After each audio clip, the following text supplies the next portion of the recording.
Hi, New Life. I'm Renelle. Welcome to today's service.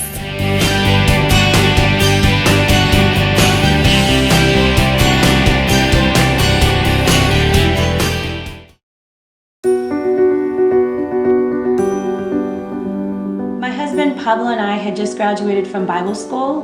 We were ordained and ready to go to Bolivia to minister as missionaries there. We were so full of passion to minister, passion for that country, and just to share the love of God with the people there. Before we left, we received a prophetic word, and the word was whirlwind, that we needed to hold on to the Lord with all of our might, or that we would be lost. We headed to Bolivia, so excited and full of passion, and shortly after arriving there, I got very ill, and we lost our son, Joel, 9 months pregnant to stillbirth. We were shaken, and we were in so much pain.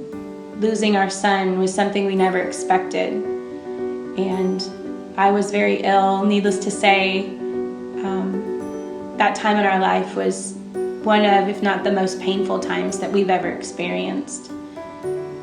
But in that time of pain, in that time of emptiness, in that place of literally an empty womb, God's love rushed into our lives, into our ministry, into everything that we were involved in.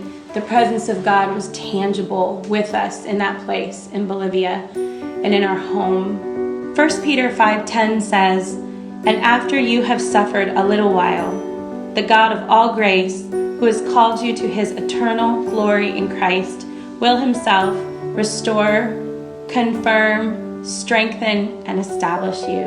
And that word is our hope. He has called us to eternity. He has called us to an eternal hope in him. And death has no sting. Death does not have the final word.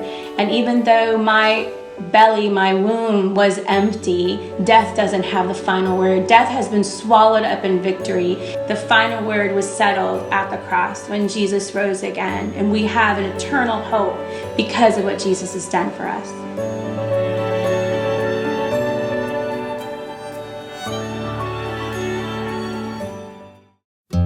Just as you heard from the testimony, our theme this year for Lent has been empty, that our hearts and our souls would empty out of the pain, of the selfishness, of the fear and worry, and that God would fill it by way of an empty tomb and an empty cross. The way that we both theologically know this and experientially experience that truth is through some special meetings of what we call Holy Week. Holy Week begins with Holy Thursday, and that is a prayer meeting that will be at every campus from 6:30 in the morning to 7:30 in the morning. So Ghent campus 6:30 to 7:30, Deep Creek campus 6:30 to 7:30, and Kempsville 6:30 to 7:30.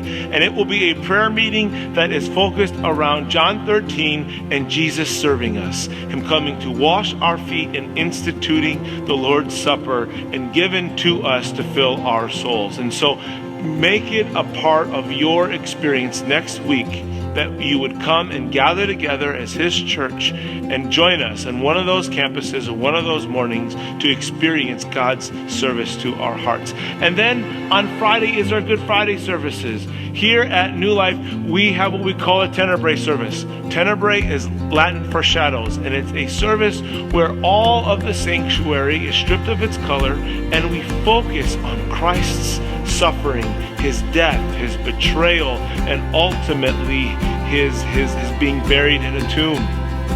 Easter Sunday and weekend gets celebrated only because there was a Good Friday.